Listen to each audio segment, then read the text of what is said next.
আজ আমি বানাচ্ছি হচ্ছে ছানার তরকারি। ছানার তরকারি আমি প্রথমে দিয়েছি সাদা তেল, জিরে, তেজপাতা, গোটা গরম মশলা, এতে একটু ভাজা ভাজা করে নিচ্ছি।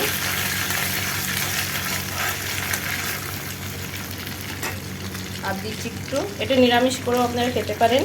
আমি একটু পেঁয়াজ কুচি দিচ্ছি। আজকে যখন তো নিরামিষের দিন না, আমার শনিবারটা নিরামিষ থাকে, তাই আজকে আমি একটু পেঁয়াজ দিয়ে করছি। প্রথম দিন আমি একটু নিরামিষ করেছিলাম, করে এবার দেখলাম যে কেমন লাগে, তাই আপনাদের মাঝে একটু শেয়ার করছি। এবার আমি দিয়ে দেবো টমেটো কুচি,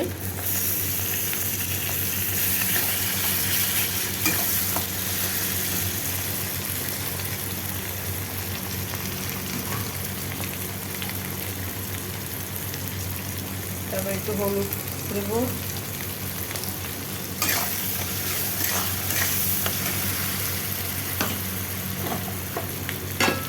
আদা রসুন কাঁচা লঙ্কার পেস্ট। বললাম এটা নিরামিষ করেও খেতে খুবই ভালো লাগে, একবার একটু নিরামিষ করে খাবেন, দেখবেন খুব ভালো লাগে। আমি যেরকম মশলাটা দিচ্ছি সেখানে আদা রসুন আর পেঁয়াজটা দেবেন না।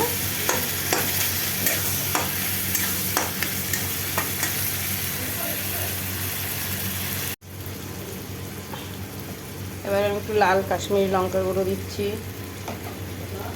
হ্যাঁ, একটু ধনের গুঁড়ো দিচ্ছি, আর দিচ্ছি একটু জিরের গুঁড়ো।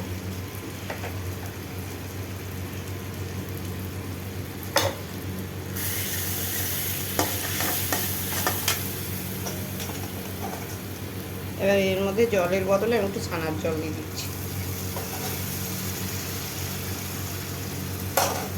তাতে কী হবে, আমার টমেটোটা মজে যাবে, টমেটোর কালারটা একটু ভালো আসবে।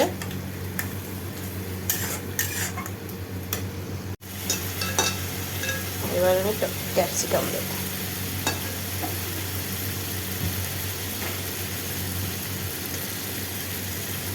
ক্যাপসিকামটাকে ভালো করে কষিয়ে নেব। এবার চলে আসছে এই সবজির মেন জিনিস, পনির। এবার আমি দিয়ে দিলাম পনির,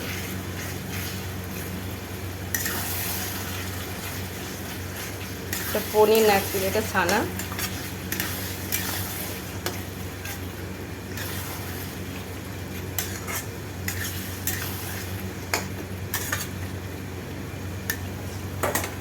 এবার আমি একটু ধনে পাতা দেবো,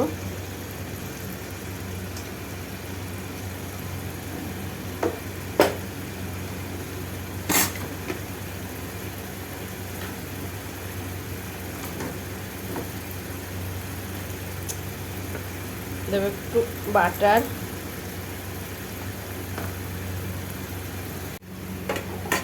এবার দেবো কাস্তুরি মেথি, একটু গরম করে নিয়েছি, ঠান্ডা তো বৃষ্টির জন্য একটু নরম হয়ে যায়। এবার একটু গরম মশলা, আর সবার শেষে একটু ধনেপাতা দিয়ে নামিয়ে দেবো। এইভাবে একদিন করে খেয়ে দেখবেন কেমন লাগে, আমাকে কমেন্ট করে জানাবেন। এটা একটা নতুন ধরনের রান্না। ব্যাস হয়ে গেছে আমার ছানার তরকারি।